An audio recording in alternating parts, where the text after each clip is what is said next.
Maybe we'll get started. I still see that there are people joining us, but maybe we could start with a short intro. I'm delighted to, again, see all of you here, many friends. I wish I could see your faces, but for tonight, you'll be only looking at ours. We hope to keep this informative and entertaining for you. So thank you all for joining. This actually is the very first event of this kind, this size, that Fluence has organized, either live or in person. Not sure if you can see, but at the moment we have about 129 people. I'm sure many more will be rejoining. So this is new for us. Fluence, I'd like to tell you a little bit about Fluence. I and Elizabeth Nielsen are the co-founders of Fluence, which is an education company focusing on psychedelic integration therapy. We have a number of trainings. You can find us online at fluence8.com. And we are hoping to have many more events like this where we can reach out to the community, make it accessible to anybody who wants to join, and learn a little bit more about not just introductory topics about psychedelics, but as well as more advanced topics. And tonight, this is one of those events. We are really delighted and lucky to have Jeff Guss with us. He is a lead trainer with Fluence. If you don't know who Jeff is, and I'd be really surprised if you didn't know, at least recognize the name, he's an accomplished psychoanalyst, psychedelic psychotherapist, has trained psychedelic therapists, and also he's a researcher. I will allow Jeff to introduce himself in greater depth, but I just want to extend a very, very warm welcome to him and both Elizabeth's and my just joy and heartfelt welcome that he's a part of our team. A few just brief kind of announcements.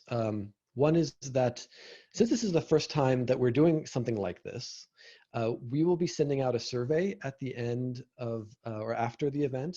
It's voluntary, but we would really love your feedback. We would like to know what topics you would like covered, what you liked about tonight, how the technology worked or did not work for you. You know, we're constantly looking to improve, so your feedback is really, really important to us. Audio, video, what would you like differently? Another thing is, you might notice that the chat is disabled and that you know, you will not be speaking to us tonight. That's the format that we chose to begin with. But you also might notice that at the bottom of your screen, there's a Q&A button. So please send us questions or comments during the presentation tonight. I will be reading them. And then after the presentation is over, we will be going through them with Jeff, and we will be selecting a few to answer. And I believe, yeah, and we may have a little bit of a discussion after the talk. So without further ado, we will begin. Maybe one more thing to add. We worked really hard, particularly Elizabeth worked extremely hard to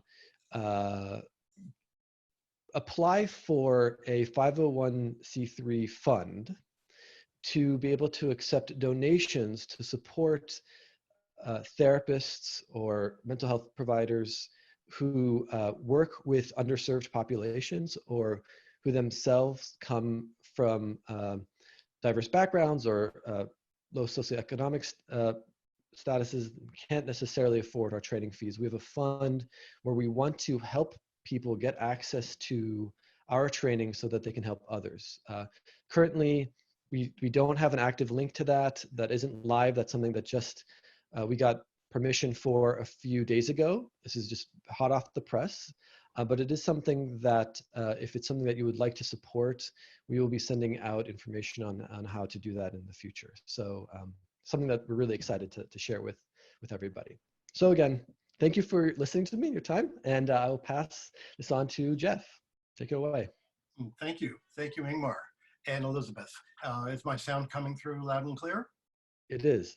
Okay, so I really want to thank everyone for inviting me into your home and taking time to listen to this talk on this amazing paper by Andy Letcher titled Mad Thoughts on Mushrooms, Discourse and Power in the Study of Psychedelic Consciousness.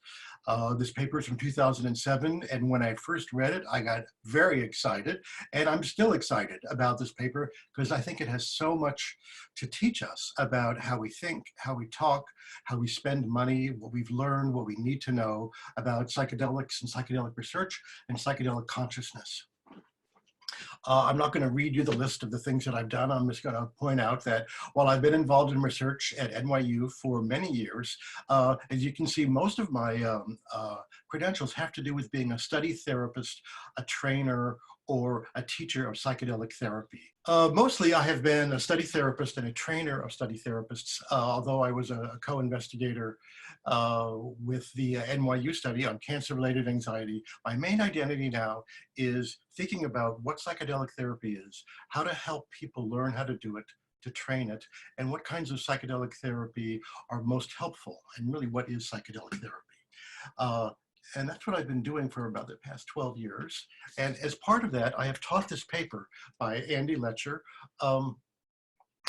many times. I teach this every year at the California Institute for Integral Studies as part of their psychedelic therapist training program.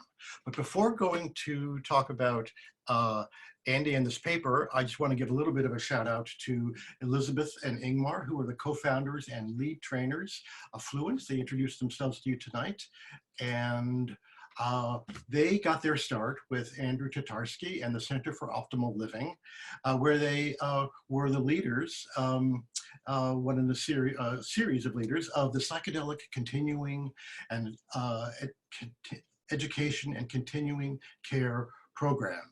And they developed a lot of their ideas and their programs there, and then went on to start their own company named Fluence, which I'm delighted to have been invited to be a member of. So Ingmar I've known for many years, when he was just a young before he received his doctorate, and he's quite an expert in post-traumatic growth and MDMA assisted therapy after for PTSD, and has written, taught, trained, and really been quite an influence in that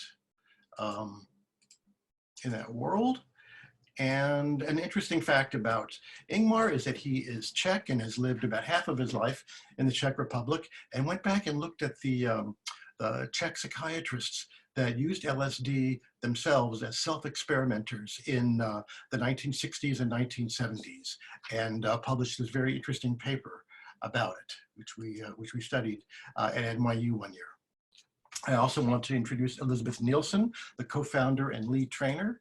She hails from the land of Woodstock, New York, where the discourse on psychedelics was probably a little bit different than what most of us knew. Elizabeth and I got to know each other at the NYU alcoholism study through Michael Bogenschutz, and together we wrote this paper again on the topic of therapists' firsthand experience with psychedelics in psychedelic therapy training. And a few months ago, they invited me to join Fluence, and I'm proud and pleased to be a member there. Fluence offers a number of training events. The one in the upper left-hand corner is the one that you're at tonight. The other two on the top are groups that Ingmar and I are going to be leading, and I'll be telling you more about those in the future. So we're going to get back to shroom, mushrooms, and Andy Letcher. Andy is a freelance writer, a lecturer, and has a doctorate in ecology, as well as a doctorate in religious and cultural studies. He's a great guy and a very, very interesting writer. This talk is based in the theories of Michel Foucault and discourse analysis. Now, some of you may be very familiar with discourse analysis and Foucault. Some of you may not have ever heard of him or discourse analysis before. So I'm going to give a very short crash course, Cliff's Notes introduction into discourse analysis. Discourse analysis is about the relationship between power, and control, and how this relationship, how power and control are used as a form of social control through societal institutions. Foucault saw himself as an outlaw and saw the outlaw, and I believe that psychedelics themselves are in some ways outlaws in our culture, as a great social nomad prowling on the confines of a frightened, docile order. Discourse analysis is a particular way of understanding how power affects the way that we talk about and understand the world. Discourse analysis examines how power relations are determined, and they determine who can say what about whom, who has the power to say what is and what is not, who has the discriminating power to say who is mad and who is sane, who has the power to say who is imprisoned and who goes free, what type of actions are restricted and what types are permitted, and ultimately how free we are to think, which may be the ultimate freedom. This looks at, this is a sort of explication of how power, money, and research work. Power and money establish institutions, namely schools, hospitals, and prisons. And these institutions define the subjects of the institution: schools, students, hospitals, patients, prisons, prisoners. And these institutions produce forms of knowledge. And this is called research. And that knowledge is used to educate students, care for patients, and punish prisoners. And we're always studying: how do we teach, how do we care for patients, and how do we punish and rehabilitate prisoners? This knowledge then is used to actualize or modify, stabilize, or carefully disrupt, in the case of psychedelics, the establishments of power and money. So this goes around in a circle. There's no beginning or end to the circle. It's a loop which reinvents itself and reestablishes itself. I'd like to add some people to this.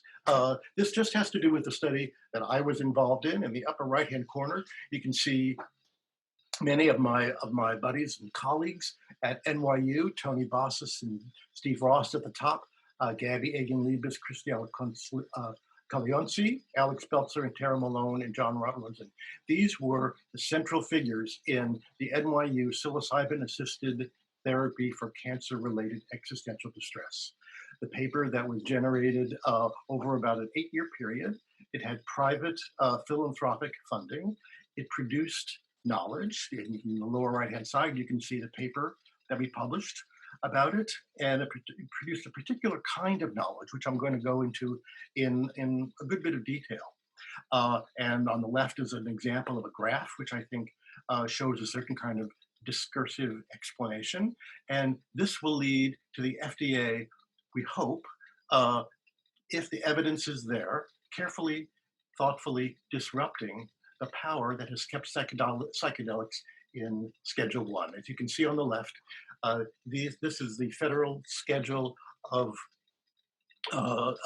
scheduled subjects, of scheduled medicines, and psychedelics are in the first category, which means there's no known medical use and there's a high danger attached to them. Schedules 2 through 5 involve opiates, amphetamines, ketamine, a variety of other scheduled substances, but psychedelics are now in Schedule 1. And if the data shows in larger studies that psychedelics have a medical value and are safe to use, then we're hoping that that will lead to rescheduling so that they can be used as medicines. But that requires an enormous amount of money and knowledge and ultimately power to make this change happen. Some forms of thought and action are unspeakable in certain circumstances. For example, the idea that mushrooms have an animate consciousness is not something which is generally accepted as a meaningful point of discussion in academic-based psychedelic research. We see the psilocybin as an inert, a white powder, as inert as many other substances are. And the idea that it has a will or an intention or an animate quality is not something that's part of our discourse, even though for some people, it's absolutely basic to the way that they think about psychedelic mushrooms. So Andy in his paper divided the competing discourses on psychedelic mushrooms into two categories. The first is the scientific discourse, which when I first made this talk was the culturally dominant discourse, but that discourse is shifting and changing. The scientific discourse is contrasted with the resistive discourse. The scientific discourse is based in observation of users. It uses objectivity and the methods of objectivity to test, label, study, and regulate the object. In this way of thinking, there's a detachment between the observer and the observed.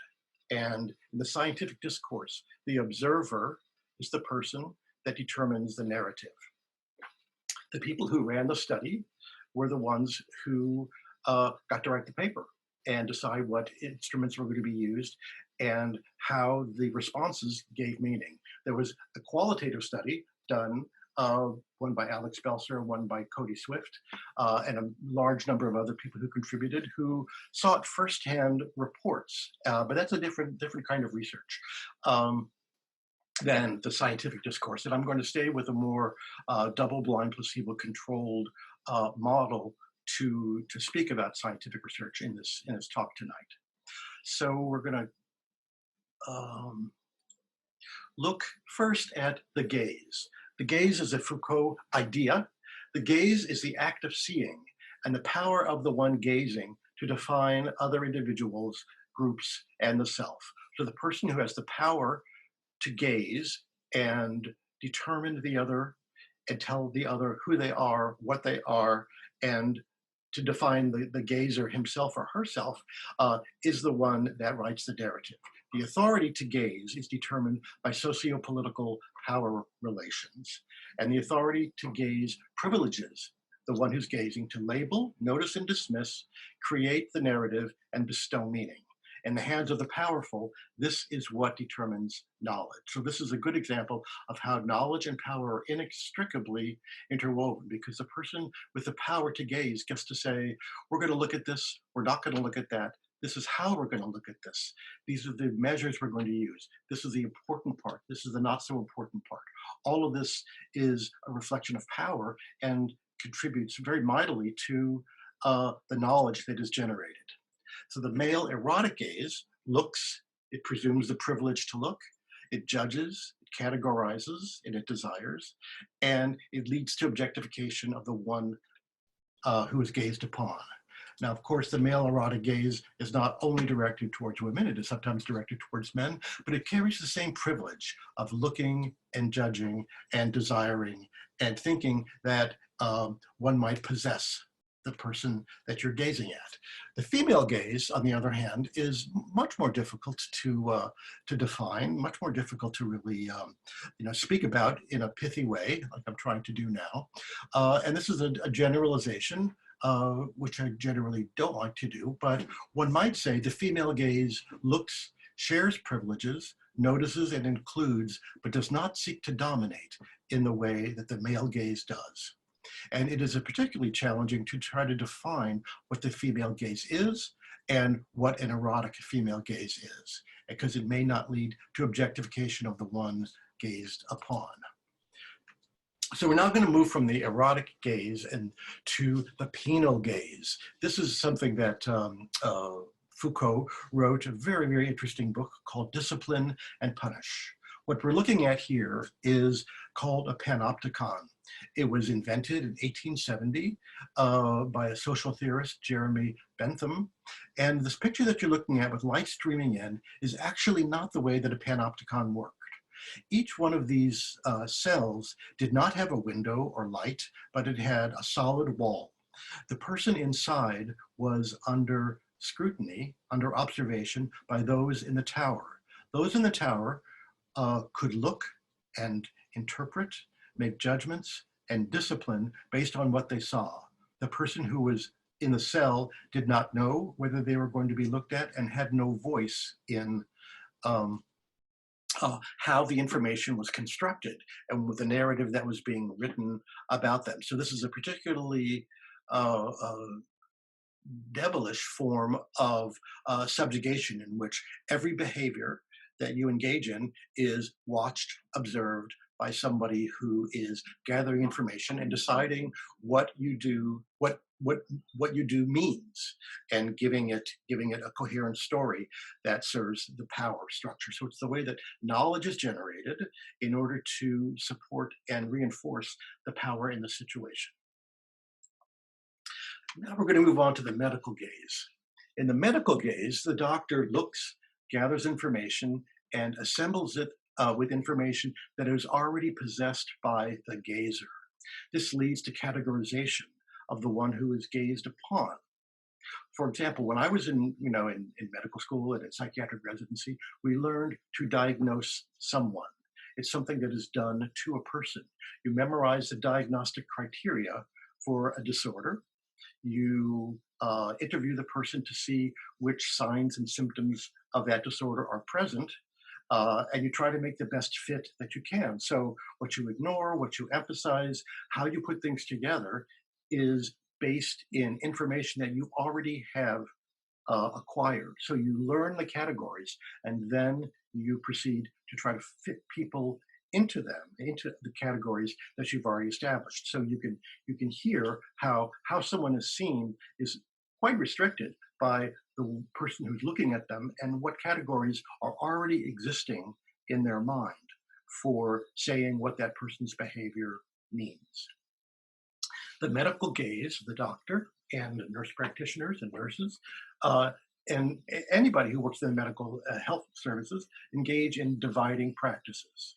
For example, for psychiatrists, we're asked to separate who is sane from who is insane, who is healthy from who is sick, what is important and what matters, and what is trivial and disregarded.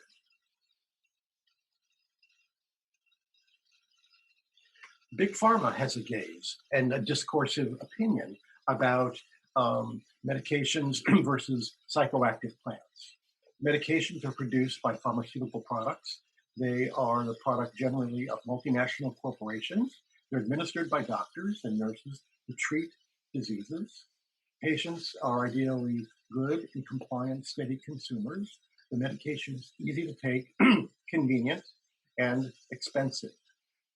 Psychoactive plants, on the other hand, are generally considered illicit, and if they are administered for pleasure or for introspection or escape, they bring the user into a criminal context, and they make a criminal out of the user because they are illegal.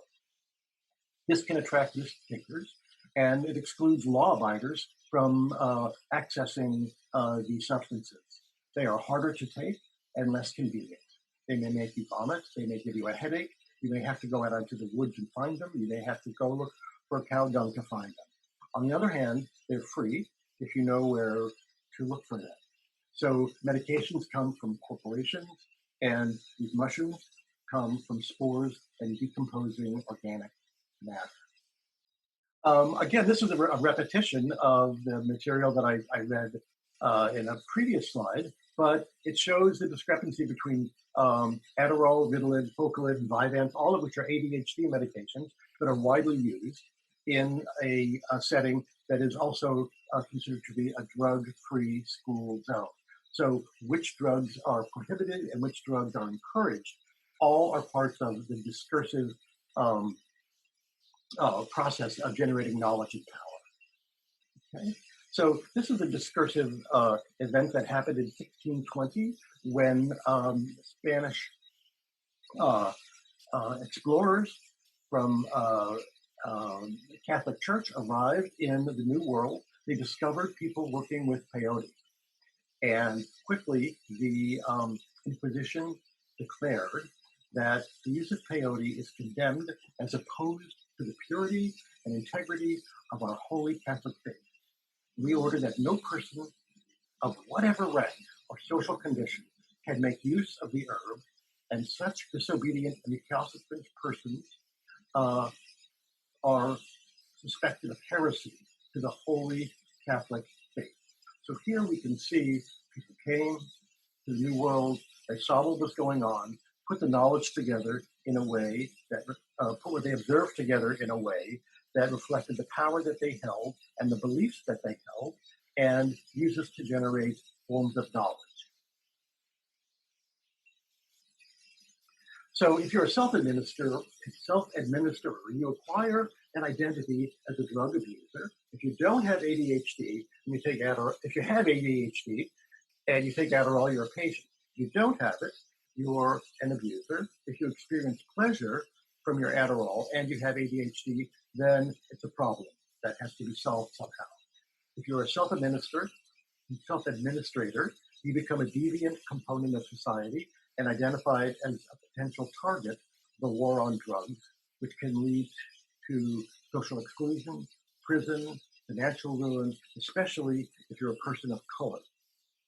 And if you're a self-administerer, you are created through discourse as a morally degenerate vector of disease, threatening society's fabric, integrity, and safety. And this theme of being a morally degenerate vector of disease in culture has gone on through the last century of prohibition of one substance after another that we have sought to manage the use of in this country.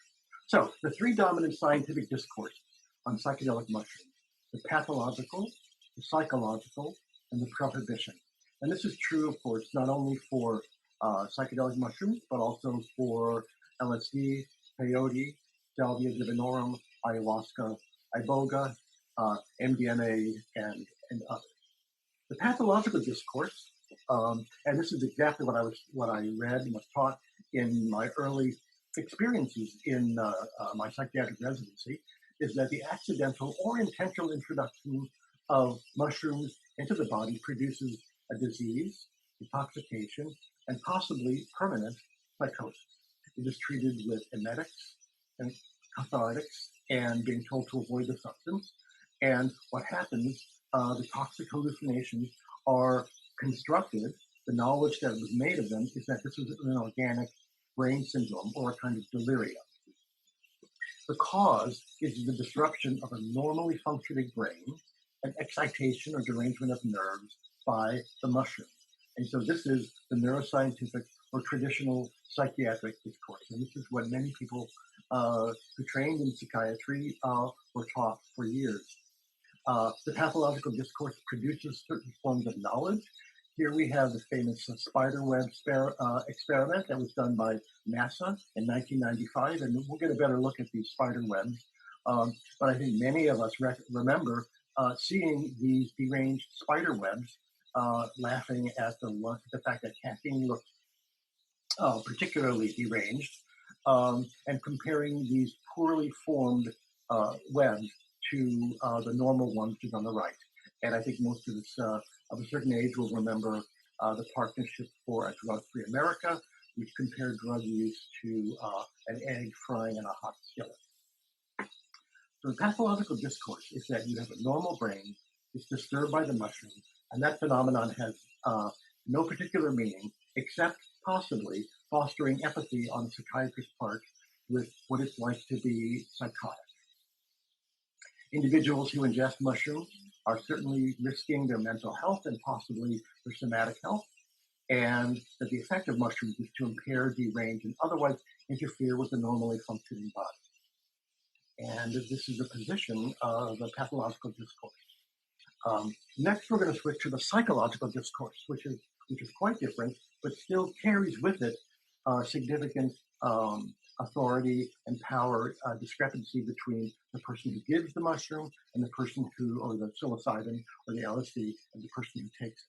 So the psychological discourse holds as its core belief that non-ordinary experiences due to ingestion of mushrooms may be constructed as having potential psychological therapeutic value. And there were thousands and thousands of doses of psychedelics mostly LSD, that were given to psychoanalytic patients in the 50s and 60s, just based in this very discourse. By causing perturbation to the natural functioning of the nervous system, the patient's buried or repressed autobiographical memories would come to the surface and into consciousness. And you read over and over again in old literature as well as in contemporary literature that psychological defenses are reduced. So by perturbing the brain, not meaningless or damaging experiences are generated, but potentially meaningful experiences may be generated in the psyche as a result of this mushroom or LSD intoxication.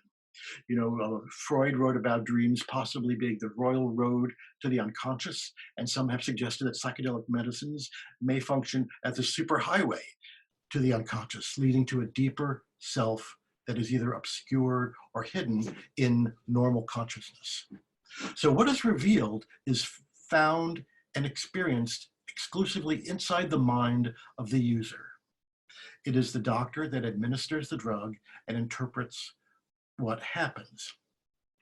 And I want to say that this is not the way that we look at understanding what happens in psychedelic experiences in our studies, but in the older style of psychoanalytic work using psychedelics, it was a very traditional model where the doctor was the authority, the patient was the person that produced material, and the interpretation and meaning of it were given by the psychoanalyst or the psychotherapist.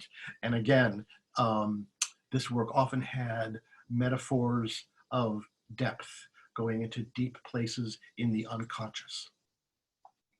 The psychological discourse has at its core the clinic or the medical setting as a designated setting for depth psychological work using psychedelics. And this is definitely the model that we're using in the research that we're doing. It all takes place in extremely carefully monitored and structured medical settings where lots of emergency services are available. There's a pharmacy that protects the medication from theft. It's given very, very carefully and very thoughtfully. So it exists in a medical setting, and the goal or the purpose in the psychological discourse is to cure psychological and psychiatric illnesses as they're defined by the culture. So you have major depressive disorder, or you have treatment-resistant depression, and the narrative or the discourse is that psilocybin is a new promising drug for major depressive disorder, or MDMA successfully treats PTSD. So in both of these situations, the psychedelic, or in the case of MDMA, the empathogen is seen as like a kind of a bullet, or kind of something to attack a disease, to treat a disease in the same way that antibiotics would target a certain kind of bacteria in order to treat that disorder and improve the patient from the symptoms that they were having as diagnosed by the doctor. So the creation of the diagnosis, the attribution of the medicine as a cure for the diagnosis, the observation of who gets better based on questionnaires that you give them, all come together in a discourse to say the psychological process that's happening is structured and monitored by the doctors and researchers that are involved. Now, this may look complicated, but I'm going to try to point out a couple of things in it, because it's really pretty, I think, pretty straightforward. This is a graph from this paper that I published with my colleagues at NYU, Dr. Ross, Dr. Bossis, and many of the people that I've mentioned before. This is the first dosing in this double-blind, placebo-controlled study of cancer-related existential anxiety. The dots to the far left is where they both started. The column on the left is their depression, and along the x-axis, or the horizontal axis, we see time. At baseline, you can see that they were between 15 and 20 in their depression score, which is quite high. And the green dotted line is when they were administered either the placebo, the niacin, or psilocybin. Now, of course, it was a double-blind study, and we didn't know who got what until many, many years after this first dose was given. We didn't open the blind, of course, until everybody in the study had completed it. And this is an aggregate of all the people that were in the study, but it is just the first dose. Our study had a crossover design so that everyone who got placebo received active drug in the second arm of the study. But I'm just going to talk about this one graph here. And you can see the gap after the dose administration with the green line. The purple reduction at day dose 1 day post-dose is quite low. And you can see the purple line continues quite low in the 5, 6, or maybe 7 range. And the niacin people improved a little bit the day after the dosing, but their symptoms went back up. So you can see that there's a big gap between those two lines. But what's most intriguing and interesting from a Foucault and discursive point of view are these numbers that I've drawn a blue line around. These are Cohen's D values. They're effect sizes. They're measures of how big the difference between the two groups is.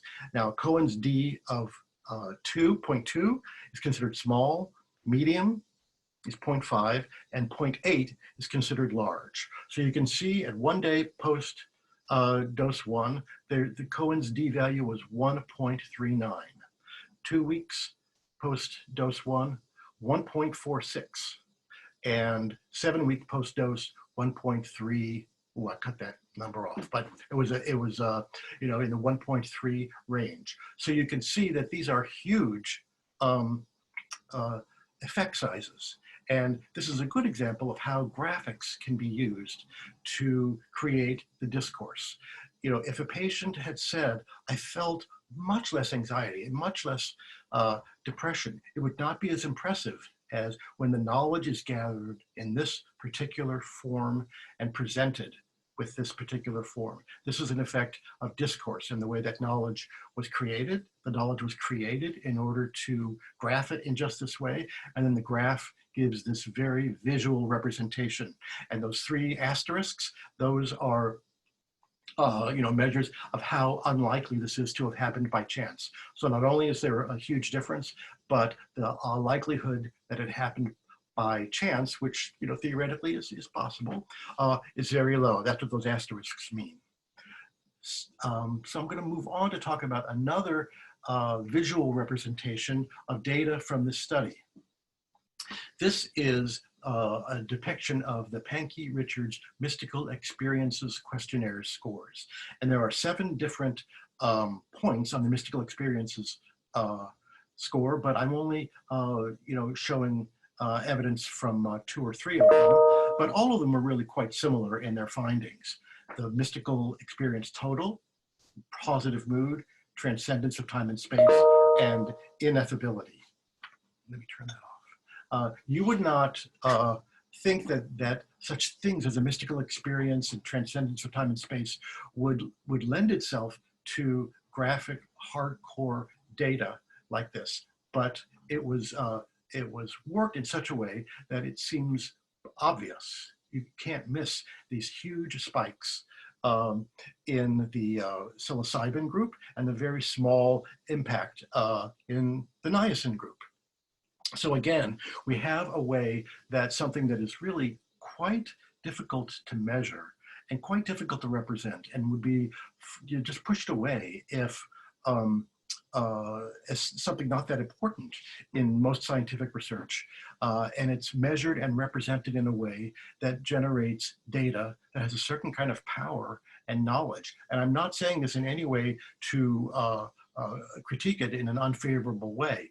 It is a way of expressing information that carries with it a certain kind of power, and perhaps is, you know, embodies the kind of power that it might take to have a body such as the FDA say, okay, maybe this is really true. Maybe this is a kind of knowledge that we can recognize and act upon, rather than 25 people saying, this really helped me, it made me feel a lot better.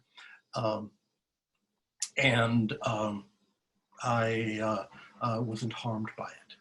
Okay, so that's the psychological discourse. And lastly, we're going to talk about the prohibition discourse. This is the legal discourse. Here we have 1910 people in an opium den evidencing illegal behavior, and then to the right, the consequences of imprisonment. The prohibition discourse is the story of how drugs and drug users are criminalized. In the prohibition discourse, the drug and the drug user become one.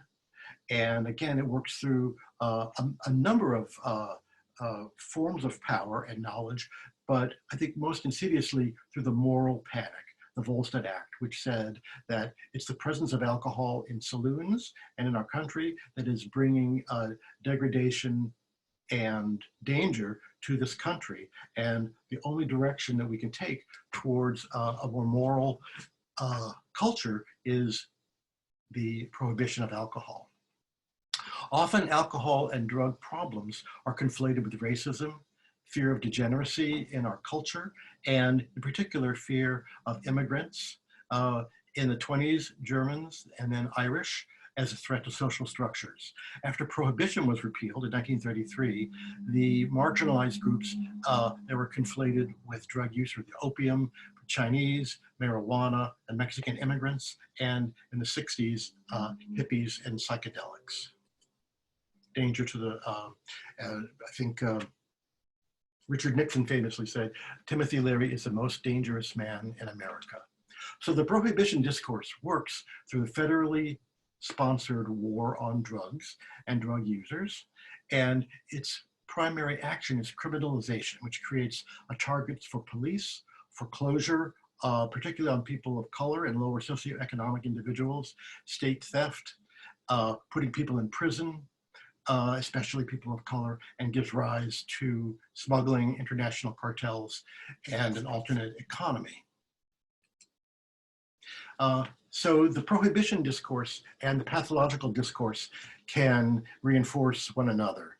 There were a number of articles written in the late 60s about the effect of chromosomes on children who are exposed to LSD in utero. And we have this very famous spider web research that was done by NASA showing when you give, phenomenal amounts of a variety of substances to normal working skillful spiders, they can't spin webs. And it's a really interesting idea that spinning a web, doing the work of your life, is seen as an ideal, and then anything that stops you from being a hardy, good, obedient worker is somehow a reflection of a toxic effect. And this paper was called Using Spider Web Patterns to Determine Toxicity. So in the traditional discourses on the pathological discourse, illicit drugs are dangerous, and their study, they should be studied in order to define their harmful effects. When we were seeking funding for our cancer-related anxiety psilocybin-assisted therapy study, we had little luck in getting federal funding for this particular kind of research. But if we had wanted to study harmful effects or negative effects of psilocybin on humans, money would have been, in greater supply. So the pathological discourse empowers and underlies the prohibition discourse. So the prohibition discourse seeks data and information and knowledge, and may even pay for information and knowledge in order to support itself. Also, traditional medicine wants to protect us from our own desires, and we see an absence of parity, that is an absence of even-handedness regarding the value and danger of what might be found if studied. And I can tell you that looking for negative outcomes, adverse effects, and problems that arise is an ever-present part of the research that I and many, many other people here in the US and around the world are doing in psychedelic research, making certain that we don't overlook or soft pedal or throw out dangers and problems that might arise. And our finding has been, and interestingly, that when medicines are given in carefully monitored settings to carefully selected people and quite infrequent doses, that is, people cannot be regular users, the incidence of the negative side effects and negative outcomes that we saw in the 60s is really quite low. So it's important to recognize that it's not that the drug does this or doesn't do that, it's who's using it, where they're using it, why they're using it, and the structure and thoughtfulness that's brought to that setting. Okay. So now we're going to switch from the culturally dominant discourse or the scientific discourse to the resistive discourse. This is based in subjective experience. That is, what people who themselves have chosen to administer the substances have to say about it. And it's not that common in medicine and in psychiatry to listen to the patient's voice, the patient's subjective experience. It is certainly rare that an active addict's narrative of what they're doing and why they're doing it is really taken as serious knowledge. If somebody has been an addict and they go to AA and they have a narrative, then that's a narrative that's coming from a different subjective experience, and that's given more respect. But asking, privileging the narrative as a kind of special knowledge is devalued in the scientific discourse, and it is at the core of the resistive discourse. The resistive discourse starts with the recreational discourse. The recreational discourse states that the use of mushrooms or other psychedelics for pleasure, growth, creativity, relaxation, fun, should be morally, legally acceptable and medically protected. That is, we should help people use psychedelics safely, if that's what they want to do, rather than making it more dangerous for them to do, which is what criminalization does. But the idea of a resistive discourse in the recreational discourse is that even taking psychedelics for fun is something that people should be allowed to think about, to consider doing, and to actually do. The recreational discourse holds that the prohibition on psychedelic use incurs an unconstitutional restriction of freedom of consciousness. That is it really our government's job to say this substance you may not take, you may not do this with your consciousness to have this experience? I don't think that freedom of consciousness is in the Bill of Rights. So this is a kind of hypothetical question to ask, what is our freedom of consciousness? How free are we to do what we choose with our brains, our psyches, and our experiences? A resistive or recreational discourse holds that the individual has or should have dominion over his, her, or their body and mind. This is cognitive liberty, including taking psychedelics for fun. And when we get to the entheogen discourse, we're going to see a kind of moralistic prohibition against taking psychedelics for fun, because they should only be used in sacred healing ceremonies that are very, very serious. But the resistive discourse begins with this idea, the idea of cognitive liberty, and that we should be free to do what we like. The psychedelic discourse.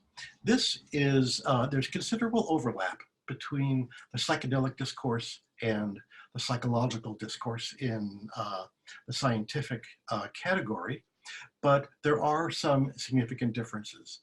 Mainly, the difference is the emphasis on self versus other administration. So one of the things that we emphasize in the research that we do is that we are conducting medically based, carefully evaluated research, and we are going to administer this to you in a very thoughtful, careful, safe way. And doing this on your own is not something which we think is safe or wise for you to do. But in the psychedelic discourse, the idea of deciding on your own that psychedelic work is for you is something that you should be free to do. In the resistive discourse, there is an emphasis more than on treating a disease internally on self-knowledge, on connection to self and to others, introspection, spiritual growth, and creativity. There often is an integration with Eastern and alternative wisdom paths, including mindfulness and meditation. And most specifically, it is self-prescribed, self-regulated, with peer guidance, or self-guidance as the monitor. It is not therapy.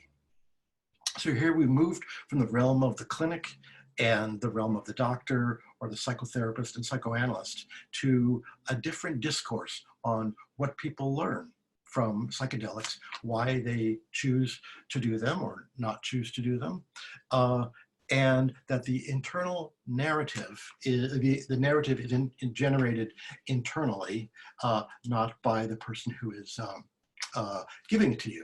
And the psychedelic discourse can invite people who want to out themselves, that is, take the risk of being known as someone who has done a transgressive act, at least if they did it in this country. We have Stephen Jobs, who talked about the central importance of LSD in his work, and Francis Crick, who discovered the DNA double helix, said that he had this insight about the structure of DNA while taking LSD. So these are people who have joined the psychedelic discourse by saying, nobody gave this to me, I did this, I chose it because I wanted to enhance my creativity or work on some other part of myself. And I'm going to use my status as a public intellectual or a public figure to change the discourse and say, this drug did not burn holes in my brain for eternity. It helped me, discover this this type of electronics or this type of scientific wisdom. So there's also a difference in the language that's used in the psychedelic discourse. There is a resistance to the medical discourse through language. For example, you hear about healing rather than curing or treating. You hear transpersonal or spiritual concerns as opposed to humanist or phenomenological worldview, or humanist and phenomenological worldviews versus psychodynamic or psychoanalytic. In the current research that we're doing, transpersonal and mystical experiences are actively sought. Psychodynamic, psychoanalytic narratives are not seen as being as important or as powerful as the mystical experience is. And one reason for that is that the mystical experience seems to be correlated with a greater reduction in the symptoms of the person that the person was categorized as having in the first place. But that's another discourse topic. The psychedelic discourse, there is often a centrality of a relationship with nature, which I'm sad to say is nowhere present in the research that we do. It's done inside, and although people may have feelings about nature, the study rooms that we have are located in hospitals, and they're quite cut off from the natural world. You hear people talk about expansion and growing versus analyzing and taking apart. And also in the psychedelic discourse, you see a reduction in the power differential between the guide and the therapist and the seeker and the patient. So when you have a guide and a seeker, you have a different authority relationship, a different sense of responsibilities than you do when you're a therapist or a doctor and a patient. And I'm not saying that I think one is right and one is wrong. They're just very different ways that psychedelics can function, among people. And the stories are created discursively between the guide and the seeker, the therapist and the patient, and the insurance company that says, should we pay for this? Is this something that is valuable and helps people? And should our insurance dollars be devoted to this? So again, this is a bit of repetition. We have not unearthing of trauma or treating a psychiatric disorder or fixing a psychopathology in the psychedelic discourse, but the language of self-transformation, disrupting old patterns of behavior, dissolving the ego, the interrelatedness of all things, connection to the self and other and planet, And you can see that this language is not something that you would see in a psychiatric write-up of a person with major depressive disorder or generalized anxiety disorder who got better. You would see very, very different language. Now, that person may have had an experience of self-transformation and ego dissolution that connected to their symptoms getting better, but that's not the psychedelic narrative. The psychedelic narrative is outside of medical language, and in many ways, the power and money and authority that come with medical language. So we've covered the recreational and the psychedelic discourses. Now we come to the entheogenic and the animist or animistic discourses, and these take us further away from the objective assessment of symptoms in the other. The entheogenic, both of these are born in subjective experience based on direct experience and voluntarily chosen and administered psychedelics or plant medicine. The term entheogen, which means activating God within, is a new word, a neologism that was invented by Carl Ruck in 1973, who wanted to replace the terms psychedelic and hallucinogen. We've gone back in our field to use the word psychedelic because it means mind manifesting, and entheogen is particularly connected to evoking the feeling of God within. And psychedelic doesn't really require that, although it permits it. Entheogen means God generated within, or becoming God within. So in this explanation, discourse, psychedelics are not dangerous and should not be illicit, but instead offer the potential, not a guarantee, but the potential to create intrinsic sacred experiences. The entheogen discourse is, of course, deeply connected to indigenous cultures who have used psychedelic medicines for millennia in religious contexts, for healing ceremonies, and for their capacity to induce internal or religious mystical experiences. So these cultures do not see psychedelics as dangerous or illicit, but as holy or divine substances and sacraments or magical transportation into the awareness of the divine within. And so I think you can hear how I'm emphasizing the entheogen discourse having to do with something happening in the mind. Now, the Entheogen Review, which was published from 1992 to 2008, is certainly in existence. It was written about, but you're not going to find the Entheogen Review in the New York Health Sciences Library. But I'm delighted to say that there are thousands and thousands of papers of academic psychedelic research and anthropological research and medical research having to do with psychedelics in the New York Medical Library. But the Entheogen Review is not one of them. So in this resistive discourse, the entheogen discourse, God is still within the mind of the human being. The plant acts as a facilitator of a state that is dormant or already present in the mind of the user.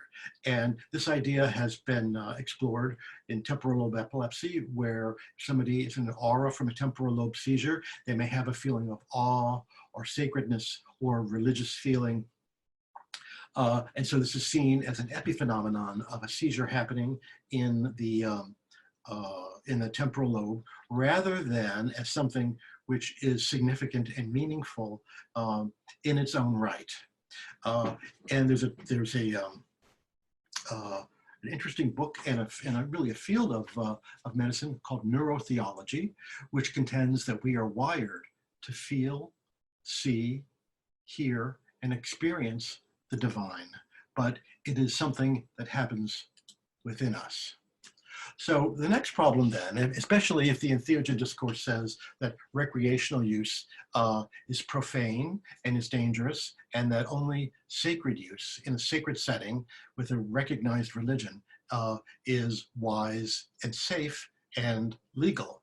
Then you have a question, who is to say what is religious and what is sacred versus what is profane? Who is to say what is recreational and what is religious. And are there pseudo-religions, pseudo-religious experiences that are in fact profane and recreational and meaningless? Does a psychedelic-based religious experience equate with one that comes out of months, years of meditation practice, isolation in a monastery? And the question, of course, is who gets to say so, which is a discursive question that's based in power, knowledge, and money. Who gets to say that, especially in the question of power? So the Entheogen discourse not only requires these distinctions between what's a real religious experience and what is not, and in fact, it is based in them. But I want to repeat, in this discourse, the numinous, the divine other, Buddha nature, God, these are all located within the mind of the person who accessed them through entheogens, meditation, fasting, or prayer. So now we're going to go on to the most, I think perhaps resisted discourse within Western medicine, and that is the animist discourse. It is excluded from Western medicine. It attributes spirit to plants, animals, inanimate objects. In fact, the animist discourse would say that that everything, sand, rocks, water, animals, algae, have spirit in them. And in particular, in our case, psychedelic mushrooms or other plants have spirit in them, and that we are encountering another spirit like ourselves when we ingest them into our bodies. And this is the central idea of the resistive discourse. So in the animist discourse, it's not God within, but it's God without. Spirit is not generated from within the mind of the user.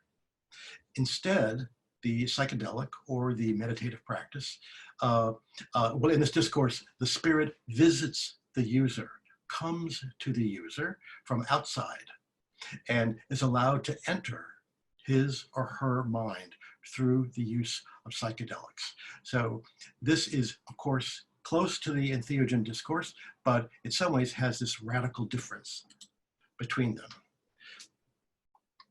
Here we have, this is a visual example, a discursive example to show that in one condition, what you see is foggy and you can't see it clearly. And then something happens and you can see it clearly.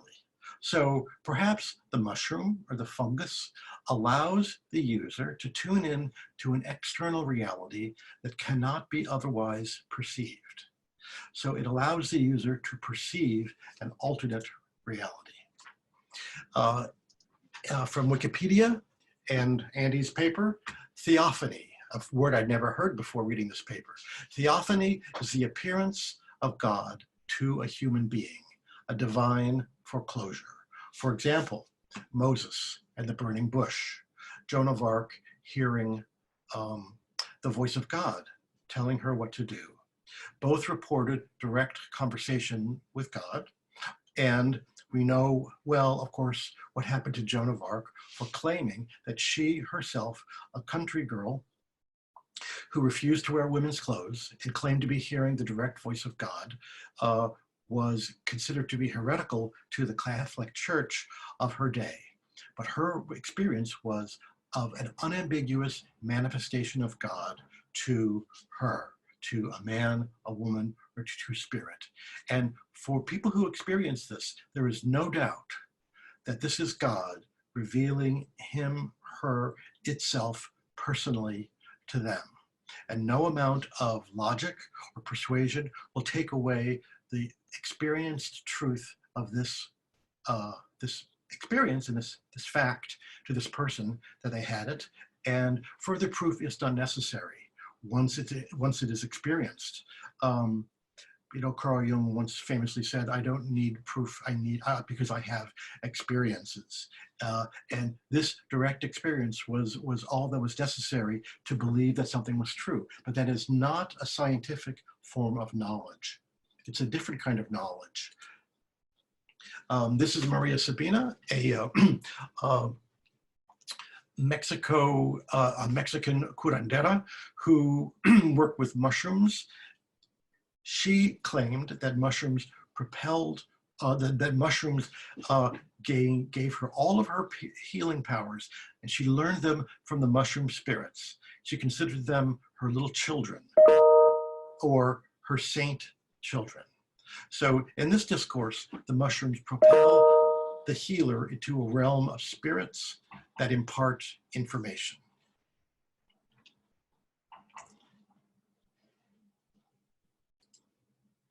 So Terence McKenna is perhaps the king of animists. He claims that with high doses of mushrooms, it is possible to hear and engage in dialogue with voices that belong to the mushroom spirits.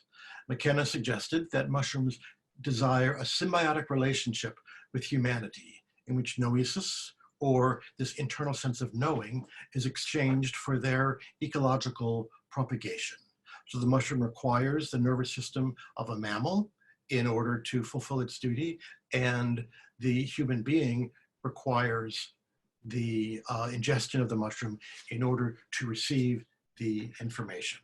Terence fancifully suggested that mushrooms spores are diplomatic emissaries traveling around the universe, learning their way around a foreign nation, ending up in us, and that they need humans to ingest them in order to complete their communication. And in doing so, mushrooms make people well, not sick. This is another example of the windshield wiping the vision clean. So perhaps mushrooms alter perception. Perhaps they really don't alter consciousness itself, but instead they adjust our ability to perceive what is already there, what is always there, but something that we can't see. What are seen then are not hallucinations or misperceptions or illusions, but they are actually more accurate and expanded perceptions of what is really there. So it's not hallucination, it's not some aspect of yourself, but it is enhanced perception of genuine reality or even intelligences with which the practitioner is forging a relationship. For example, if you look at the graph on the left, to the farthest left, you see human beings, and above them, you see bats, dolphins, and these animals hear sounds that we can't hear. And below, whales, moles, and elephants can hear and sense frequencies that we cannot hear. How do we know they're there? We know they're there because we have instruments that expand our perception. Without them, we wouldn't know that they were there, and anybody who told you that there were sounds that we can't hear because they're too high or too low might say, well, that's an interesting theory, but I don't really believe it. I don't even really know what you're talking about. By the same token, if you look at visible light, you can see that the wavelength in nanometers that represents visible light is actually a very small percentage of the range of wavelengths, all the way from gamma rays to radio waves, which can be miles long. If somebody said to us, 200 years ago, described something as radio waves or gamma waves, we might have a tremendous amount of incredulity about this. And it's because we couldn't see it. We couldn't directly experience it. But with instruments, with technology, our ability to see and to believe in the existence of radio waves, microwaves, X-rays, and gamma rays becomes second nature to us. And so what if psychedelics allow us to sense, perceive, or know information which we cannot otherwise access? So do psychedelics activate some unknown sensory capacity? And this is a question that is at the heart of the animist discourse. And it really has a very interesting connection to the psychological discourse, because many people report that with psychedelic experiences, they can see, feel, touch, memories, aspects of themselves that had previously been unavailable to them. So this increased perception from an internal vantage point is more readily experienced. And this model for looking at light and sound, offers us a kind of thought experiment to ask, is this a meaningful way to understand what's happening, rather than just thinking that it's all coming from within our own head. So it's Daniel Pinchbeck who wrote Breaking Open the Head, an early psychedelic memoir, said, "Every time I take mushrooms, I feel a cheerful, nutty, but intuitive certainty that trees are watchers, plants are sentient beings, patiently aware of their place in the ultimate scheme of things." Also, Pinchbeck said, in Breaking Open the Head, "A group of laughing green elves standing in a line. I could hear their cheers faintly in my ears. They seemed to be welcoming me, very happy and excited that I had seen them. The elves were as clear to my inner vision as film images." And so this raises a question: were they real, or were they a figment of Daniel Pinchbeck's imagination? Or maybe somehow they were both. So this is the animist discourse, and these are taken from Wikipedia. Animism is the notion that, or the belief that objects, places, and creatures all possess, even inanimate objects, distinct spiritual essence. Animals, plants, rocks, rivers, weather systems, human handiwork, and even words are animated and alive. And certainly we're seeing now, in our world, how something that we think of as distinctly not alive, a tiny, tiny virus particle, seems to have an animation and an aliveness, which is shocking to all. So the allopathic or traditional medicine's reaction to the animist discourse would be as follows. Those who believe and speak the animist discourse in a traditional academic setting might be diagnosed and treated as mentally ill. They might be regarded as psychotic, schizophrenic, delusional. They might be considered new agey or woo-woo and not scientific at all, naive, childish, sentimental, or ridiculous.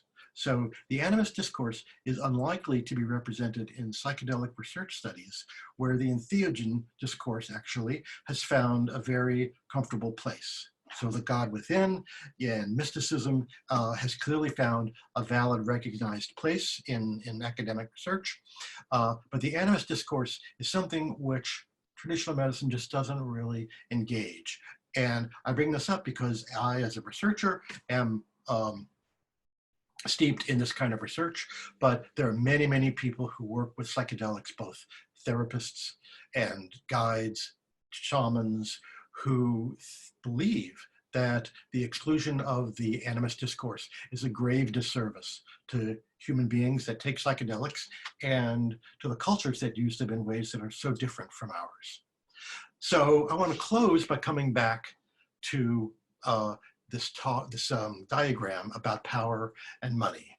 So here we have power and money generating research, which led to a certain kind of knowledge and data, which hopefully the FDA will recognize, if it is found to be valid, that will take psychedelics from Schedule 1, where they are currently saying that there is no medical value and high degree of dangerousness to them, and move them to Schedule 4.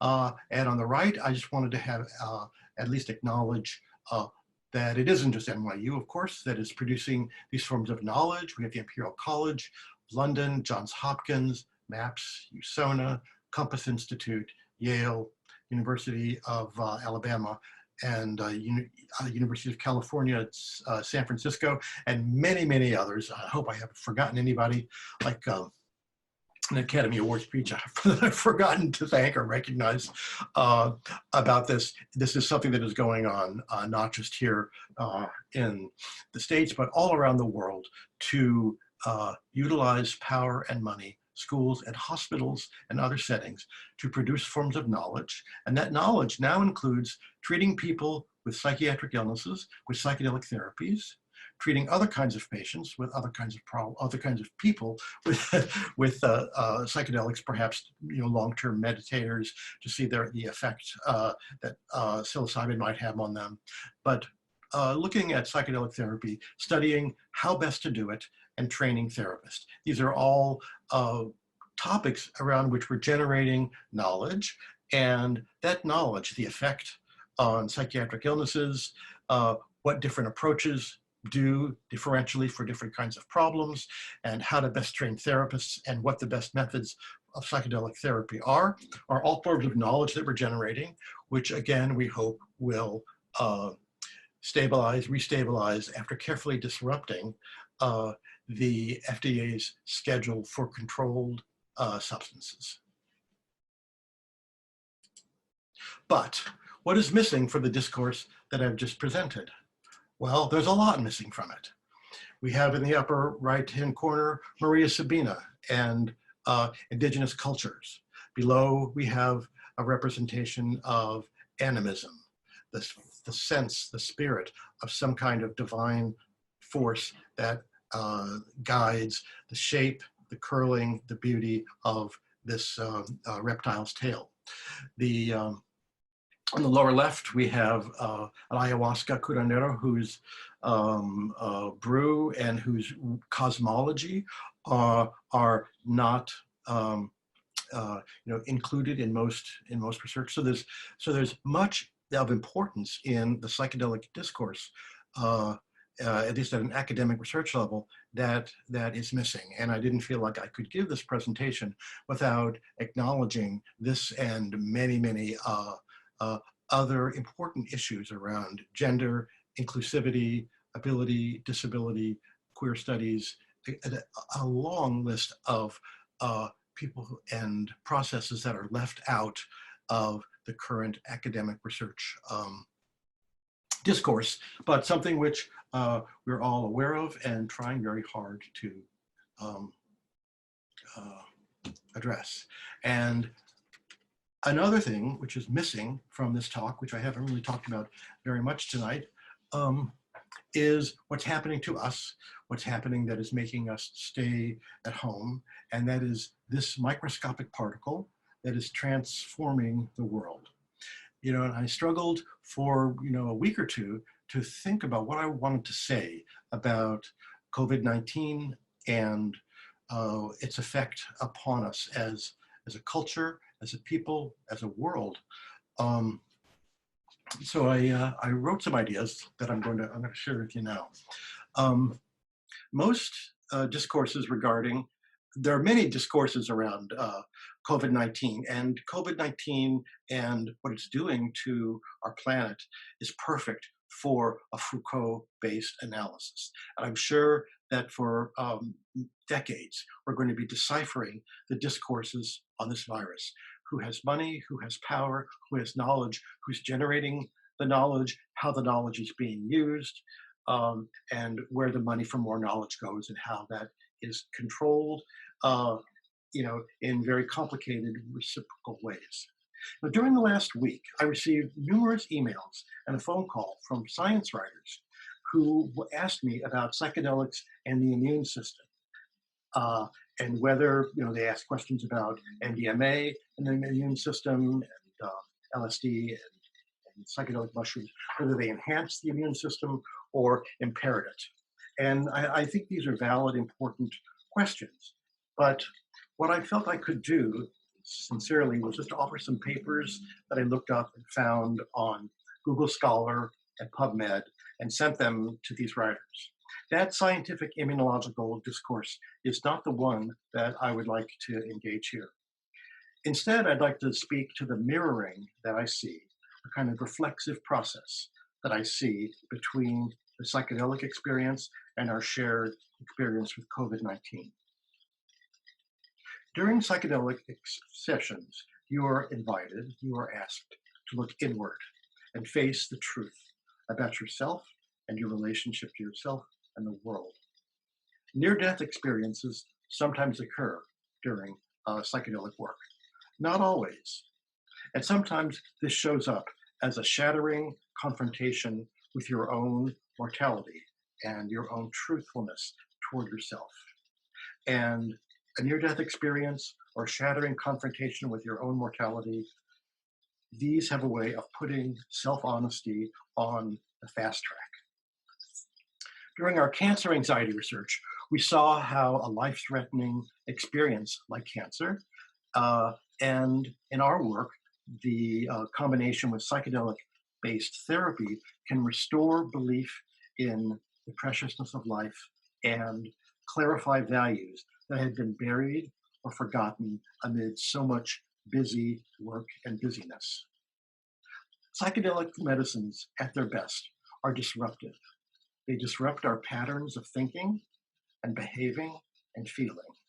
They remind us of our values, and they ask us to care. In some ways, they force us to care about connection to ourselves, to our loved ones, and to the world. Sheltering in place during a global pandemic demands exactly the same from us and more. We are asked to disrupt our familiar patterns, ask ourselves what is truly important, and to sharpen our sense of responsibility to each other and the role that every one of us plays in our mutual survival. So that is the end of my talk for tonight. But before I close, I'd like to let you know about some ongoing educational processes. So it's almost the end. Then we'll take some questions. So as you know, tonight was brought to you by Fluence, and I'm going to tell you a little bit about some training events that are going to be coming up for Fluence. So in the upper left-hand corner, you can see the one in the green block. You can knock that one off because we're coming to the end of that. And on the top right are two groups that I'm going to be starting next week with my colleague Ingmar Gorman. Below we have ketamine and its role in mental health, an introduction to psychedelic integration, 101 and 102 online with Ingmar and Elizabeth, and a mindfulness for psychedelic clinicians, a workshop in New York City. So here we have the two groups. They're starting next week. One is on Monday, the reading and study group. This is a group that Ingmar and I are doing together. We've selected 12 articles written in the last 5 years about psychological aspects of psychedelics, creativity and psychedelics, and some specific ways of understanding how psychedelic work integrates into clinical work that psychotherapists do. So this is for people who are interested in learning about psychedelics from an academic point of view, reading the literature and studying it. The psychedelic integration clinical consultation group is quite different. This is an opportunity for clinicians who are working with people who have had psychedelic experiences elsewhere to talk about their work, or people who don't know what to say, don't know what to think about where psychedelic medicines and psychedelic experiences fit into the clinical work that they're doing. The clinical consultation group is based more in case presentations and clinical discussions and sharing. The reading and study group is more of a reading an article, reading a paper, and examining the content of it. So it's going to be more reading and more work. But there are openings in both, and anybody who's interested, please go to fluence8.com and sign up. Last but not least, I want to give my deep gratitude and thanks for curatorial and copyright support to David Gumpel and Elizabeth Nielsen, and Elizabeth did so much else to make this happen, and to our Zoom master and master of all things technical, Ingmar Gorman, for whom I have a lot of gratitude. And with that, I want to bring this presentation to a close. Thank you so much for your attention and your interest, and for coming tonight. Thank you so much, Jeff. That was really wonderful. And you may not be seeing them, but in the Q&A, we do have many people who are expressing their gratitude to you, really enjoying, telling us how much they're enjoying this talk. So again, thank you so much for doing this with us. We had a number of really fantastic questions that have come in, and we have close to 30 minutes to get into those. I just wanted to check in with you, Jeff. Do you have a glass of water? Are you doing okay? I see you do. Great. Okay. um, so maybe the first question that I will pull from the Q&A is actually a comment. Feel free to expand on it or not. But one of the uh, one item that you had mentioned in your talk was the Bill of Rights and how the freedom to experiment with one's consciousness or expand one's consciousness is not listed. Somebody just commented that the pursuit of happiness might equal the freedom of consciousness, or life, liberty, and the pursuit of happiness. Right. I thought that was a good little reminder. That's a good comment. It's interesting that consciousness altering experiences like jumping out of an airplane with a parachute or flying down a mountain on two waxed pieces of wood aren't considered, both of which have significant morbidity that are attached to them, if not mortality. And we never think about regulating those in order to protect people from the dangers that might come from them. We educate people on how to do it safely. And that's certainly part of harm reduction, which Andrew Shatarsky's really put on the map, and something that's part of Fluence and psychedelic integration therapy, which is harm reduction and how to do what you're interested in doing in a way that's safe and sane and brings the most benefit with the least harm. Not only do we not have freedom of consciousness, but we also are taught and told what to think far more than we know. And in the internet age, we have an even greater tendency to look at things that we already know and think, and stay away from things that we don't like to think about and don't like to know. And so in some ways, we limit our own freedom of consciousness to know things that are uncomfortable and mysterious. But opening up to the unknown has always been a scary proposition. When psychoanalysts first really began to practice their method, they were considered to be quite scary because they went into realms of consciousness that were otherwise unseen. People had a lot of fear of that. So the freedom to explore your own consciousness is a complicated one, and one in which technology for doing it comes from many different things and sources. Great, thank you. So there's several questions that I'm going to combine into one, and they all have to do with the animist discourse. So it's a three-parter. I can kind of remind you what they are, because I know it's sometimes really difficult to answer something, 3 parts of a really complicated topic. But one question is, who defined this animist discourse? So I guess it's like a critical discourse of even that title. So who defined it, or maybe where did that term come from? Mm-hmm. Kind of attached to that question is, in very varied ways, people were wondering, do you think that that Western research has the capacity to bring in that animist discourse? And that meaning, could that be somehow experimentally investigated through research? Wow. Or do you think, even with the research question aside, do you think that that's something that there's potential for within sort of the Western kind of so-called Western mindset? Okay, well, you're gonna have to remind me of 2 and 3 when we get. Sure. Let's start with the first one. I'm not an expert in animism or in shamanism, but I think that one way to answer the question would be to say that anthropologists invented the term animism to describe something that had been in existence since the beginning of recorded or before recorded time. I think our earliest healers were both religious and scientific individuals. It was only in the last 300 or 400 years that religion and science separated. into two different disciplines.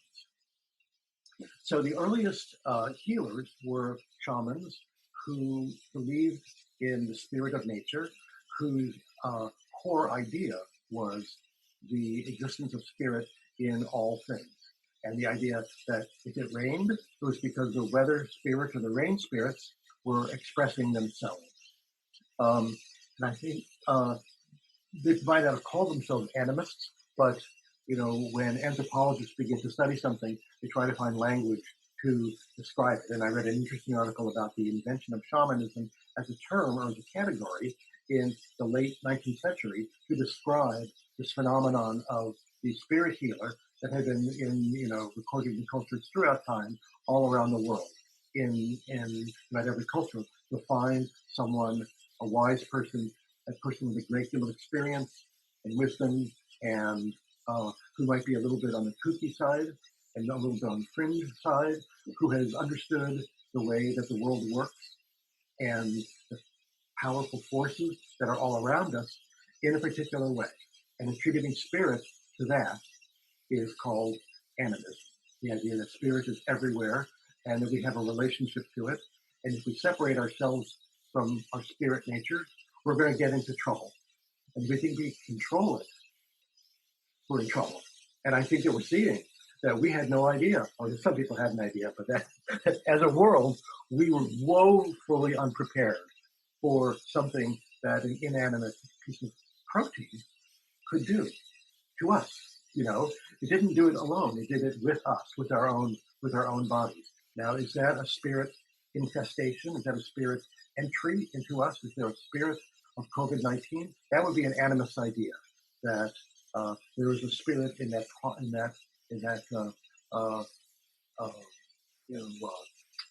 waxy covered protein. Okay, so that's number one. Thank you. Yeah. But do you think that researchers could incorporate animist discourse experimentally? So are there hypotheses that you could think could be tested, and to what end? I imagine that a really intelligent, thoughtful, sort of profoundly pluralist and eclectic researcher could ask that question, but in a meaningful way. But I'd like to suggest that proving it with research kind of misses the point. And the point is that if you experience it and know it and feel it, then it exists. And if you don't, it doesn't. And generating data to show it to be true or not true isn't going to really budge somebody that believes it, and it's not going to make a believer out of someone who doesn't believe it. So it's a good example of how direct experience tells you what you know to be true for yourself. And academic research has a different kind of proof, has a different kind of agenda to it. One of the things that you really learn when you do academic psychedelic research is who you're doing it for, like who's paying for the research and what the research is supposed to do. And I learned, to my sadness, that the research was not designed to ask what's the best form of psychedelic therapy to help people with. The research was designed to provide the best support to somebody in order to show efficacy in improvement from psychiatrically defined disorders. So the money determined how the research is structured in order to have a certain outcome. So I'm sure that there are interesting research questions that somebody might ask about animism, but again, you have to ask who's asking the question, who's paying for the research, and what do they want to do with it. I think all those things go into how the knowledge is structured and how the power of the institution and the money are put to work in order to generate knowledge. That's the best answer I can give to that one. Right. Well, I think you even answered another question we had. I don't know if you want to expand it on further, or you, or if it's sufficient. But William asks if you think that our culture's use of psychedelics for healing and growth will ultimately be limited or harmed by the psychotherapeutic discourse that has been adopted in the name of seeking FDA approval. It's a little bit more of a. Oh, I don't think that psychedelic healing is so fragile or vulnerable that research-based manualized therapies are going to harm it. And I think that the MAPS PTSD MDMA study is amazing. I really learned a lot from working with trauma from that manualized study. And just because the manual says certain things that you're looking for doesn't mean that a great variety of other things aren't happening. What I think the research is going to show, I hope, is that these medicines can be given safely, and for some people, they're helpful.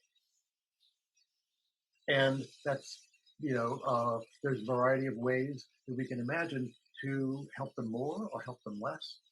Am I answering the question? I believe so. Yeah.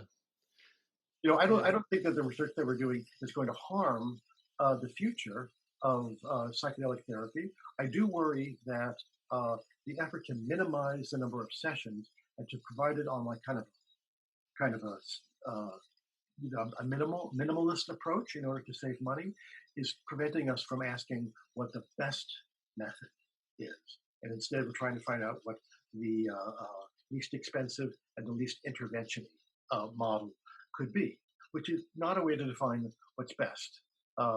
But then there are important problems of scalability and insurance reimbursement and making something that is affordable and willing, and an insurance company is willing to pay for, that's modest in scale. That's modest in its cost demands. I think it's something really valuable to ask.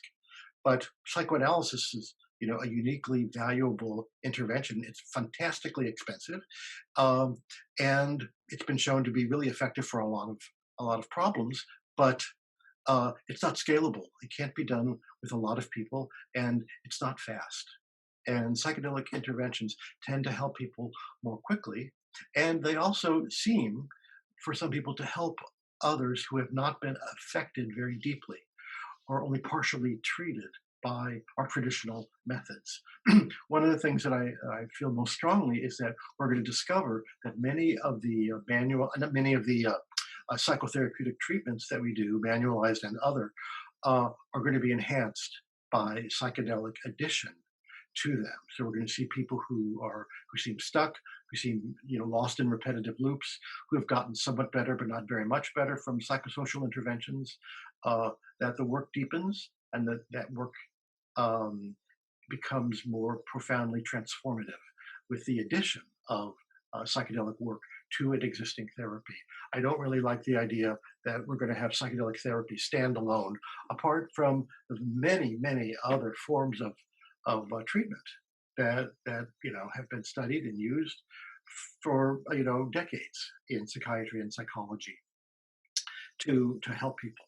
I don't like the idea that psychedelic therapy is something completely separate and different from all other forms of therapy. I really hope that we can find a way to integrate psychedelic sessions and psychedelic work with major depressive disorder, anxiety disorders, PTSD, and a broad variety of other conditions that might benefit from the reduction in defenses, the increase in autobiographical stories that come up, the deepening of affect, the way that transference relationships are transformed and made more profound, in this work. Thank you, Jeff. I couldn't agree more. There's a very controversial question that I'll ask here, but it relates to, I think, the question of the discourse and what is potentially legitimate or not. Someone in the audience asked a personal question, and I'm going to generalize it a bit. But they were asking about their child who has been using prescribed amphetamine for attention deficit, or perhaps some other diagnoses. And this person was asking whether, essentially, what are our thoughts or your thoughts on giving people under the age of 18 a psychedelic compound for the sake of treatment. Yeah. Well, it is a controversial question. Just today, I was engaging a question about ketamine treatment for somebody who had depression, asking if a 15-year-old could benefit from ketamine therapy. It seems to me that somebody in their teenage years might benefit similarly from psychedelic work or from ketamine work, and that the absolute prohibition against it is not something that's going to hold up over time. In the same way that we've carefully begun to use a variety of psychiatric medications in children and in teenagers. We're very far from that right now. We're very far from generating protocols that will first test for safety in children and also engage the question of development and what a psychedelic experience might do to a person's development, both at a neurological, brain-based level, psychological, social. I think that in most indigenous cultures, people are brought into psychedelic work as it becomes indicated, as it becomes necessary. I don't think that there's commonly a lot of use of psychedelics in children. In indigenous cultures, there may be a symbolic, touching to the forehead of some ayahuasca. But honestly, I really don't know that much about child use in indigenous cultures. But I think we're far from that research here in the States. And if anybody knows otherwise, I would love to hear about it. Maybe I'll just add to that question a little bit. We really don't know what the future holds for psychedelic medicine. We don't know if they will be available off-label or not, or whether there will be kind of a risk mitigation framework where the ability to prescribe or administer will be how that will be controlled. But I think that the question, the topic that you raised around the importance of research around this question is really important, because we have a history of studying various psychiatric medicines with adults and then not doing so with children. And then when those psychiatric medications become available, they can often then be prescribed off-label for people under the age of 18. And we don't really know what the developmental impact is. And I think you were sort of commenting to that. So I wanted to highlight it. Yeah, I think that there, well, I don't think there are different phases of research. Phase 2 research is an efficacy, it's a safety and feasibility study. That's what our cancer anxiety study was. But phase 1 is about pharmacokinetics and pharmacodynamics. So it's giving these medicines to healthy people and seeing what it does to their liver, to their brain, blood levels, how it's broken down, and so forth. And there also is a large amount of animal-based research. And so before these medicines are researched on human beings, we may need to give them to rodents or dogs or other research animals to see their impact, to see if there's a developmental impairment or developmental problems that happen with them. So I think we're pretty far from even starting safety studies with children. Thank you. There's a question that's kind of embedded in your talk, and a few people raised this. So your talk is in part about discourse, about who can speak to, or who has the power to label certain kinds of experiences or views as legitimate. This question has to do more specifically with who can, in the future, administer or provide a psychedelic therapy.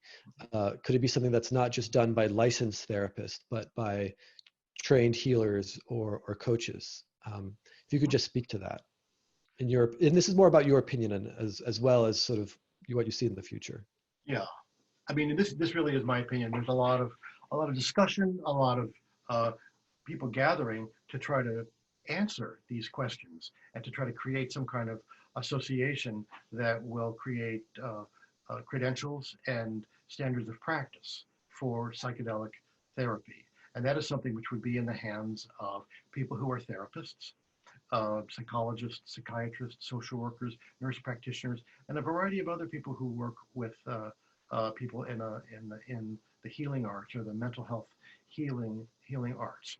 And so that's a certain category of um, of intervention. It says people are suffering from some kind of mental condition, and that the treater assumes responsibility for selecting the patient, conducting the treatment, making sure that it goes right, correcting things when they go off course, and then following up, and then deciding if they should come back or if they shouldn't come back, or what to do next. So all of those are professional interventions. We also have people who are coaches, and they bring you in, they work with you, and their level of responsibility to you is really quite different. They may provide a fantastically important, valid function for you, but they're not treating mental illness. They're helping a human being develop their confidence to speak in public or their clarity about their own values. And that's a very valid thing to do. When you're administering a medication, it has to be done in somebody for whom it is safe to take it.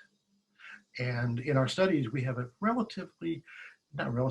very extensive screening process to make certain that the person doesn't have any kind of conditions that would make giving this medicine dangerous for them, or where it might harm them in some way. We're always trying to minimize harm and maximize benefits. For example, if somebody has a history of schizophrenia or type 1 bipolar disorder, we would not admit them to our study because we think they would be at risk for developing a psychotic episode or having a paranoid response, or not really being able to benefit from the experience and having a bad outcome. That's a form of evaluation and treatment that's a professional responsibility. That does not mean that there aren't many people who could be beautiful psychedelic guides to help people, to give wonderful feedback, to hold them in a very deep and meaningful way. I don't think you have to be a doctor or a psychologist in order to do that with anybody. So it's kind of a gray area in terms of somebody who might approach somebody who doesn't have any training in mental health. Who's going to take the responsibility for evaluating the safety of that? Or is that going to be left to the person, to the individual, to go? When somebody goes to an ayahuasca ceremony, generally nobody takes a psychiatric history and says, does anybody in your family have a schizophrenia? You come, you say you want to participate, and you're invited to participate. So it's a completely different discourse. If you're a spiritual seeker and you sincerely want to participate, and you're well behaved, and bring the money to join the session, you're invited to join. It's a completely different type of setting, very far removed from professionalism. I think in the West, in America and in Canada and in Europe, we're going to see the emergence of a professional psychedelic therapist association, which will set some kind of standards for practice and for the clinical work. So we'll be it would evaluate the people who are practicing and set guidelines for what that practice should be. And that would exclude people who are not mental health practitioners of some kind, or at least in training to be a mental health practitioner. So unfortunately, that's a discourse that divides people, and it puts people who may be deeply experienced in psychedelic work but have no mental health training in an excluded position. It's true. Mm-hmm. Thank you. I really want to just express again gratitude and the endurance. We have one more question. We have a few more minutes till 9, but I know that you've been talking now to close to 2 hours. It's 9 p.m. here on the East Coast. So one final question, and also just to say that we have more questions that have come to us than we actually have time for. So I apologize to anybody whose question we weren't able to get to, but this has been incredibly stimulating and fun. So the final question, a number of people have asked, and we've talked a little bit about sort of set, right? So the sense of the ability to talk, the discourse, what is legitimate, who has the proper knowledge, but we haven't really discussed setting. And so a number of people were wondering about the setting in which these experiences happen, particularly in the medical model, and that this is not in a nature setting, but in a at best a well-decorated room. And so, what is your thought on somehow blending or integrating the two, the capacity, the possibility of having even a professional, if we want to call it that, facilitated psychedelic experience in a nature type environment? The question is, what is my opinion about that? Yeah, what is your opinion about that? Do you see as I think it would be great if people want to work in nature. I think that it would be great if they could work in nature. I do. I don't think that we're going to see that soon in academic settings because too many variables could creep in. And that's the nature of research. There's always a concern for controlling variables that are called confounds. But what I like to say is that in my experience, from the work that I've seen in studies, the medicine shows up anyway.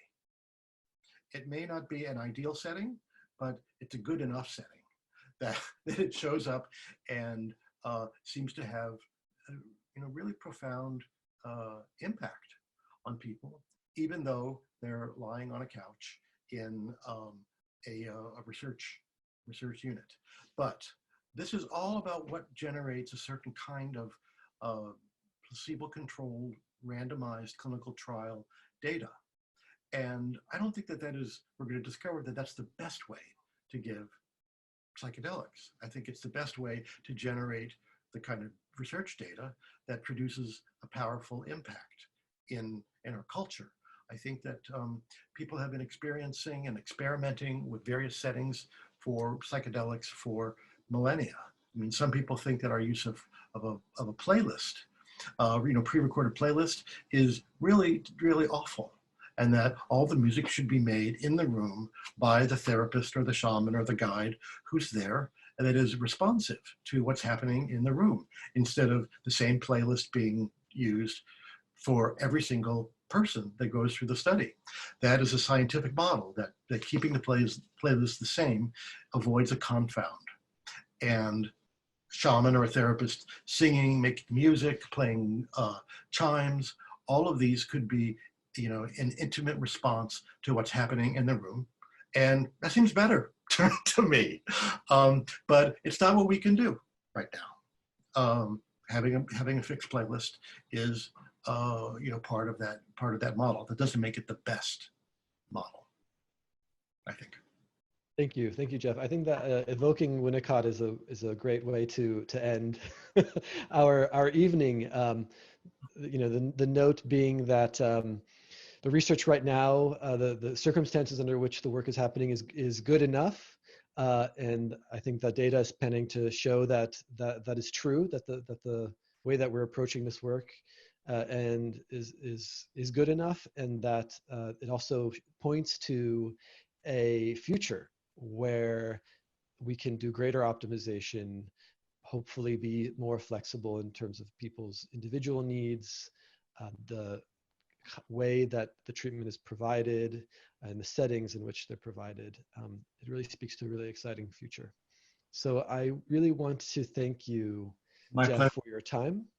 I want to thank everybody for attending. One more note to say is that there have been a number of questions about this recording being available for access later. We're going to do our best to spruce it up. We had and edit it a little bit in terms of the sound quality to enhance it, and we will let you all know when it's available. Again, thank you so much, Jeff, for your time, and thank you all. If you'd like to learn more about our work again, you can visit fluence8.com. Thank you, and have a very good night.